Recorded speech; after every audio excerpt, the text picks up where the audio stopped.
রাধে রাধে বন্ধুরা, নমস্কার। আমি মনিকা। আমি একটা নতুন চ্যানেল খুলেছি যার নাম মনিকা ব্লগস। তো আমার তোমাদের কাছে একটাই অনুরোধ যে আমার চ্যানেলটাকে তোমরা সবাই সাবস্ক্রাইব করো এবং সাবস্ক্রাইব করে আমার পাশে থেকো, আমার ভিডিওগুলো দেখো। আমি জানি আমি ভালো ভিডিও করতে পারি না, ভালো কথা বলতে পারি না, ভালো ভিডিও করতে পারি না, আমার ক্যামেরা ভালো না।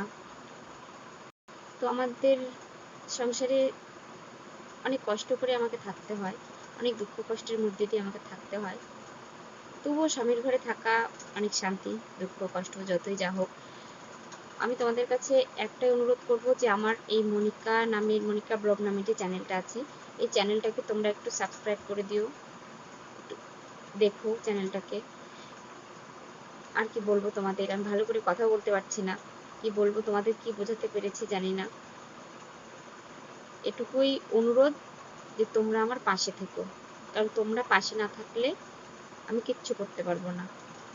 আমি হাজার ভিডিও বানাই না কেন, তোমরা যদি না দেখো, আমাকে সাপোর্ট না করো, সেই ভিডিওর কোনো দাম নেই, কোনো মূল্য নেই। তাই তোমাদের কাছে একটাই অনুরোধ, তোমরা একটু ভিডিওটা দেখো। দেখতে পাচ্ছ আমার স্নান হয়ে গেছে, আমি রেডি হয়ে গেছি, শাড়ি পরে নিয়েছি। এখন একটু অল্প স্বল্প সাজুগুজু করব।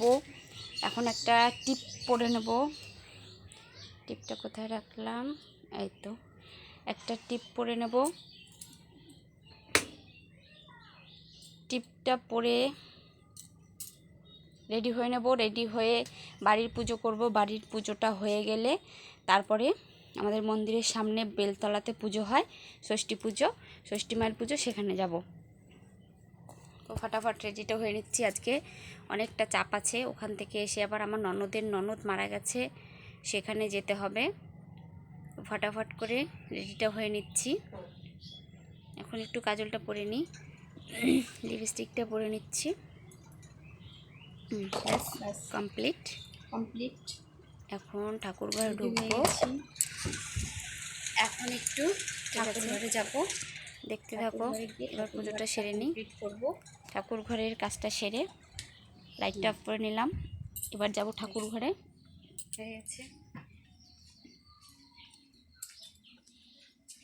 দেখতে পাচ্ছ আমার ঠাকুর ঘর।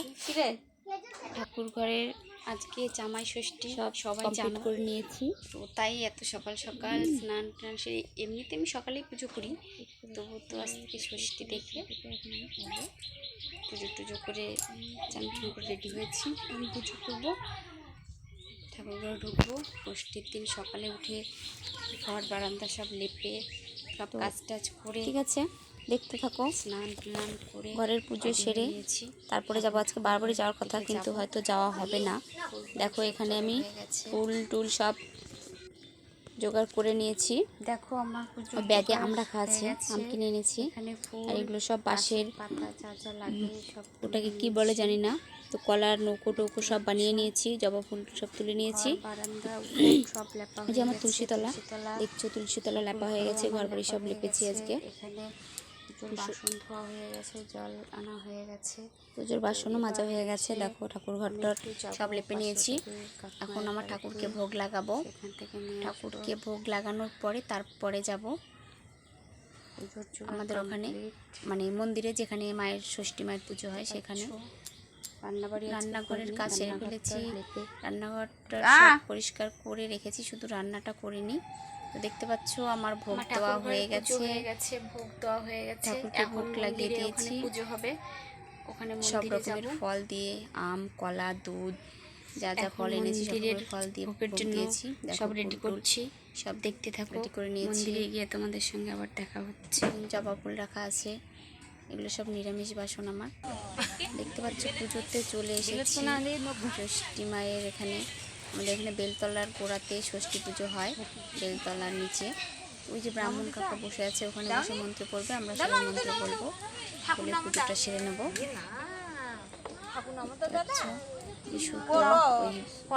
সুতোটা বাঁধা হয়, বেঁধে দেওয়া হয়, তারপরে ওই সুতো ব্রাহ্মণকে বেঁধে তারপরে সুতো বাড়ি নিয়ে গিয়ে আমরা সুতো সবাইকে বেঁধে দিই। দেখো পুজো হচ্ছে, একটা করে না তিনটে করে পুজো হয়ে গেছে, বাড়ি চলে এসেছি।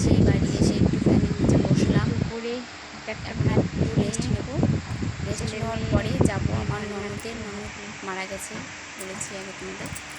ওখানে আজকে ওর হচ্ছে খাওয়া দাওয়া, ওখানে যেতে হবে। আজকে রামপুরে যাওয়ার কথা ছিল, মানে আমার বাবার বাড়িতে। বাবা ফোন করেছিল যাওয়ার জন্য, কিন্তু আজকে বোধহয় যেতে পারবো না, কারণ ঘরের বাড়ি থেকে এসে শরীরটা এমনিতে টায়ার্ড লাগছে, ওখান থেকে এসে আর যাওয়া যাবে না সন্ধ্যে। যদিও বাবা গাড়ি নিয়ে আসতে চেয়েছিল, কিন্তু তবুও হয়তো যাওয়া হবে না। তবুও দেখি, চেষ্টা করবো।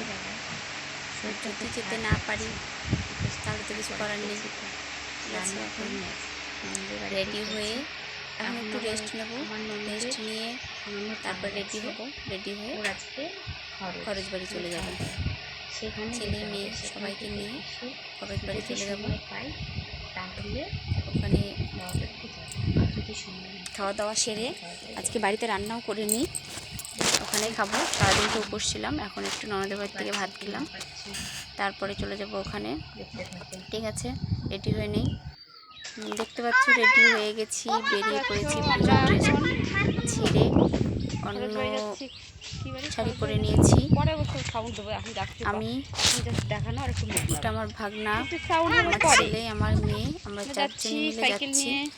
হচ্ছে দুটো সাইকেল নিয়েছি, দুটো সাইকেলে 4 জন চলে যাব। তো সাইকেলটা বেশিরভাগ আমার ছেলেই চালাবে, কারণ শরীরটা ভালো লাগছে না, সাইকেল চালাতে ইচ্ছে করছে না।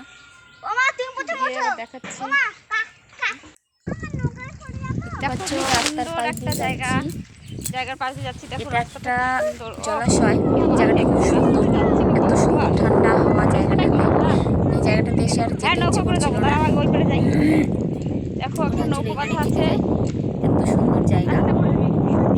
এটাকে বলে পুল। পুলের পাশ দিয়ে আমরা যাচ্ছি, এত সুন্দর হাওয়া লাগছে। আর বিকেল টাইম তো জায়গাটা এত সুন্দর লাগছে। দেখো এখানে একটা নৌকো বাঁধা আছে, আমার মেয়ে বলছে নৌকাটাতে চলবে। দেখো আমরা পুল দিয়ে সাইকেল নিয়ে পল পল করতে করতে যাচ্ছি, আর বলে লাভ নেই। আমার মেয়ে হেঁটে যাচ্ছে। এগুলো সব কচুরিপানা ছিল, শুকিয়ে গেছে জল, তাই কচুরিপানাগুলো উপরেই হয়ে আছে জমিতে। কি সুন্দর হাওয়া আসছে। ছেলে সাইকেল নিয়েছে আর আমি ক্যামেরা ঘুরতে ঘুরতে। দেখো আশেপাশে কত গাছপালা, এদিকে ফাঁকা মাঠ, কি সুন্দর মনোরম পরিবেশ। জায়গাটা এত সুন্দর লাগছে। এখানে সব ছেলেপেলেরা আড্ডা মারে, এখানে বসে বসে সব ফ্রি ফায়ার খেলে আমাদের পাড়ার ছেলেরা, তারপরে আশেপাশের পাড়ার ছেলেরা এসে এখানে খেলে। দেখো এটা একটা বট গাছ, বট গাছের নিচে, বট গাছ না পাকুড় গাছ, যাই হোক তার নিচে একটা কি সুন্দর মাচা পাতা আছে, এখানে বসে হয়তো ছেলেরা খেলে। এইখানে বসবো না, চল। দেখো আমার মেয়ে ওখানে একটু উঠছে, যেই বললাম চলো অমনি দৌড় দিল। দেখো এখানে একটা খ্যারের পালা, তো আমরা যাচ্ছি। দেখো পৌঁছে গেছি, খুব খারাপ লাগছে দেখে। এটা আমার ননদের ননদ, তিনি মারা গেছেন। আজকে তার খাওয়া দাওয়া। বয়স খুবই কম, আমার থেকে হয়তো একটু বড় হবে। মরার বয়স হয়নি এক কথায়, ওর দুটো কিডনি নষ্ট হয়ে গেছিলো, তাই মারা গেছে। দেখো এত খারাপ লাগছে দেখে, কি বলবো। দেখো এটা ওদের বাড়ি, ওই যে ওখানে পাশে বসে আছে মাইমা। দেখো হয়ে আমরা খেতে বসে গেছি, তাড়াতাড়ি বাড়ি যাবো, সন্ধে হয়ে গেছে।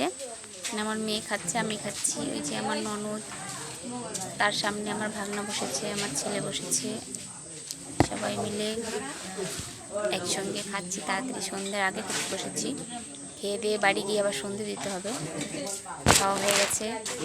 দেখো বাড়ি চলে এসেছি, এসে পোশাক পাল্টে সন্ধে দিয়ে ছেলে মেয়েদেরকে পড়তে বসিয়েছি। দেখো শরীরটা খুব খারাপ লাগছে, তবুও না পড়তে বসালে অভ্যাসটা খারাপ হয়ে যাবে। শুধু নিয়ম কাজ একটু বসাতে হয়, তাই বসিয়েছি। ঠিক আছে বন্ধুরা, খারাপ লাগছে শরীরটা, আর কথা বলতে পারছি না, প্রচুর খারাপ লাগছে। ঘুমের চোখ টেনে আসছে আমার, একদম ভালো লাগছে না। মনে হচ্ছে না যে আমি বসে থাকি। তো কতক্ষণ পড়াতে পারবো জানি না, বেশিক্ষণ হয়তো পড়াতে পারবো না। বসে থাকতে ইচ্ছে করছে না, মনে হচ্ছে শুয়ে পড়ি। দেখি ওরা একা যতটুকু পরে পড়ুক, আমি আজকে পড়ানোর থেকে মাথায় দিতে পারবো না। ভীষণ অন্যায় করা হবে, করা যাবে না শরীরটা। ঠিক আছে, সবাই ভালো থেকো। রাধে রাধে, ঘুম আবারও পেয়ে গেছে, শুভরাত্রি। ওদেরও ঘুম পেয়ে যাবে। সবাই ভালো থেকো, সুন্দর থেকো। আর আমার চ্যানেলটাকে লাইক করো, সাবস্ক্রাইব করো। বন্ধুরা, শুভরাত্রি, সবাই ভালো থেকো।